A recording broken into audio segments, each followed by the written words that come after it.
E amanhã tem clássico no Campeonato Carioca. Flamengo e Vasco se enfrentam no Maracanã. Andrei nem fez a reestreia dele pelo Vasco e já elevou o moral do grupo para o clássico de amanhã contra o Flamengo. Tá aí a emoção do garoto de 18 anos ao ser convocado pela primeira vez para a seleção brasileira principal. É um pouquinho nervoso, né?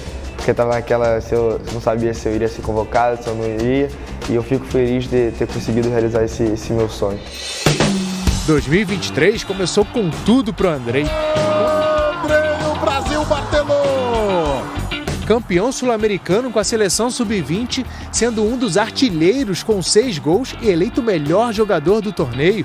Desempenho que contribuiu para o volante aparecer desta vez na lista da seleção principal para o amistoso contra o Marrocos em Tanger no dia 25 de março. Apesar de o Vasco ter um histórico de ceder jogadores para a seleção, isso não acontecia há 6 anos. O Luan estava na lista só com jogadores que atuavam no Brasil, para o amistoso beneficente contra a Colômbia, pelas vítimas da tragédia da Chapecoense em 2017. O zagueiro está atualmente no Palmeiras. Em convocações também com atletas que jogam fora do país, o zagueiro Dedé foi o último representante vascaíno, 10 anos atrás. Antes do Andrei estrear com a amarelinha, tem um retorno com a camisa do Vasco. Andrei está regularizado e à disposição para jogar o clássico contra o Flamengo. Uma vitória deixa a equipe mais próxima da classificação para as semifinais do Campeonato Carioca.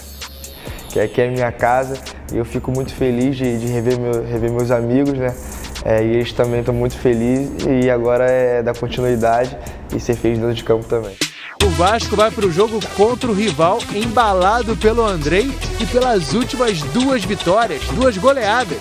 4-0 sobre o Trem pela Copa do Brasil e 4-1 contra o Boa Vista no Carioca. É a nítida evolução que o nosso time tá tendo, mas é um clássico, tem que entrar muito preparado, tanto taticamente quanto fisicamente e mentalmente, porque é um jogo diferente, não tem como negar. Tem mais gente no Rio feliz. E um que está voltando agora é oficial. Agora é oficial. A gente tem aí a rede social, é o Twitter do Vasco. Vamos mostrar? Olha ele aí. Andrei Santos. Bem-vindo. Tá escrito em inglês ali? Welcome, bem-vindo. O Viozinho gostou, Breno? Opa! É jogador de bola esse? Muito jogador de bola.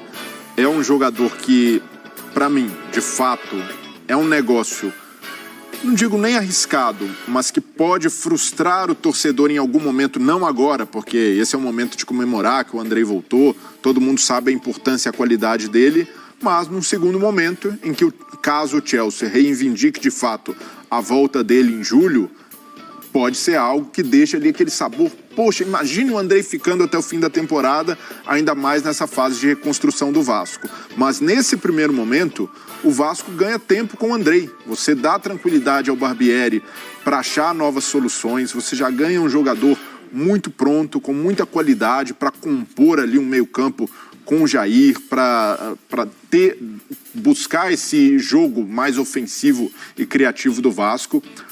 Por outro lado, é importante também ressaltar, na Série B do ano passado, o Andrei tinha a companhia luxuosa do Yuri Lara, que fazia o trabalho sujo. Marcação o tempo inteiro e o Andrei tinha liberdade para buscar jogo, para se movimentar o campo inteiro. Agora, o Barbieri tem proposto uma ideia mais arrojada, que deixa até muitas vezes os zagueiros expostos, e sem esse volante. O Rodrigo tem sido esse cara mais de marcação, mas caso o Andrei tome a vaga dele, e a tendência é que isso aconteça e jogue com o Jair, o Vasco vai ficar com 2 volantes com características mais ofensivas. É algo a se pensar do ponto de vista do equilíbrio defensivo. Mas, para mim, uma dúvida ótima para um treinador. Pensar em equilíbrio com a qualidade excepcional de um volante como o Andrei, para o Vasco nesse trabalho, nesse início de reconstrução, eu vejo como um reforço interessante e fundamental. Quem Contrato questiona até fim de junho. o Elton, quem faz o seguinte questionamento: a exigência que ele tinha ano passado era inferior à que ele vai ter agora, porque ele disputava a Série B, então ainda tem que provar que é tudo isso. Quem fala ou coloca esse tipo de argumento está enganado? Está enganado. Já deu para ver que ele é um jogadoraço, mesmo disputando a Série B, uma qualidade inferior? Não, e tá enganado porque ele sobra na Série B pelo Vasco e, naturalmente, um jogador como ele ainda está em fase de evolução. O Endrick, por exemplo, ele entrou no Palmeiras, essa temporada tem tido mais dificuldade para marcar gol, mas algo natural. Um jogador que ainda está começando sua trajetória, e isso vai acontecer com o Andrei também. É claro que ele vai precisar mostrar serviço rápido, porque o contrato é de curto prazo, mas... Ele vai para o Mundial Sub-20, né? E ainda sai... Ele vai ficar um mês fora, talvez. O recorte o Vasco calcula mais ou menos 15 jogos do Andrei até o fim do contrato. Março e abril, não é isso? Porém... Março e abril ele vai jogar, não é? É maio o Mundial? Maio, junho, e dependendo do desempenho da seleção, ele pode ficar quase um mês fora. Agora, o Vasco também ganha tempo, com o Andrei de volta, o Andrei na casa, para, quem sabe, negociar com o Chelsea uma extensão de contrato até o fim da temporada. Pode acontecer, dependendo da vontade do jogador, do desempenho, da necessidade do Chelsea, é algo que o Vasco não pode descartar. Vontade do jogador, não sei se vai valer muito nesse caso, não. Mas imagina... falar... Mas o Andrei é cria do Vasco, foi revelado pelo clube. Imagina o time deslancha, vai bem... O Andrei vislumbra a possibilidade de ganhar um título com o Vasco. Pode ser algo suficiente para ele falar: Chelsea, tem como dar uma segurada? Acho que para mim é importante conquistar algo antes de sair. E Isso aí, claro, ele pode falar, eu só não sei se o Chelsea vai aceitar. Mas dependendo da necessidade do Chelsea, se o Chelsea consegue encontrar o rumo, consegue contratar mais reforços, até porque nem precisa, mas vai que... Aí pode ser, porque aí o Vasco vai preparando ele pro Chelsea. O Chelsea, como clube europeu, prefere emprestá-lo para um time na Europa, né? Para adaptar um garoto jovem. Ao estilo de lá. Ao estilo de lá, né? Tem isso, né? Mas... O No a gente já tem. Agora, nesse caso específico do Andrei, vale também esse negócio da contagem dos tais pontos lá, para ele ter o visto de trabalho. Por isso que entra também a questão do Mundial. E ele não jogou só a Série B, não. Ele jogou um senhor sul-americano da categoria. Eu acho tão esquisito esse negócio.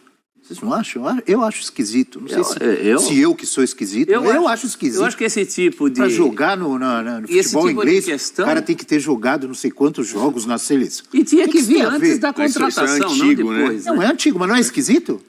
Por isso que demorou tanto tempo para jogadores brasileiros jogarem na Premier League, no Campeonato Inglês, né? O Mirandinha foi em 87, foi o Juninho depois no Middlesbrough. A questão trabalhista, né? Legislação... impedia muito, exigia, né, jogadores só de alto nível, né, trabalhadores de alto nível com, né, excelência em suas seleções, esse tipo de coisa. Elton Serra, diga lá. Eu fiz a pergunta para o Breler, mas também para você, sobre o nível de exigência que vai ser diferente, né? Qualidade dos jogos Série A e Série B e daqui a pouco Europa, muito mais ainda pro Andrei. Ele vai jogar pouquíssimos jogos da Série A, né? O campeonato estadual vai contar muito para essa avaliação. O Vasco também precisa chegar, né, às finais, está na disputa ainda. É um jogador que tem essa questão da seleção brasileira, o contrato até fim de junho. Estou com o Breler, eu acho que o Vasco tem muitos argumentos para estender esse contrato, né? É claro que o Chelsea, nesse período aí de junho, entre junho e agosto, vai provavelmente reavaliar o elenco e a posição do Andrei Santos, né? O Kanté está lesionado, tem o Kovacic que é titular, né? Tem contratações recentes que chegaram também, tem um Gallagher que não se firmou, que pode ser um jogador negociado, o Jorginho já saiu também, né? Então tem ali um meio-campo que ainda há essa incógnita, e mesmo ele chegando não seria titular, seria talvez para uma composição de elenco, talvez disputar um campeonato brasileiro de Série A com 38 rodadas, que ele não jogaria, mas do início ao fim, pelo menos com o Vasco, daria ainda a ele um currículo maior para chegar ao Chelsea no meio da temporada, porque eu acho que já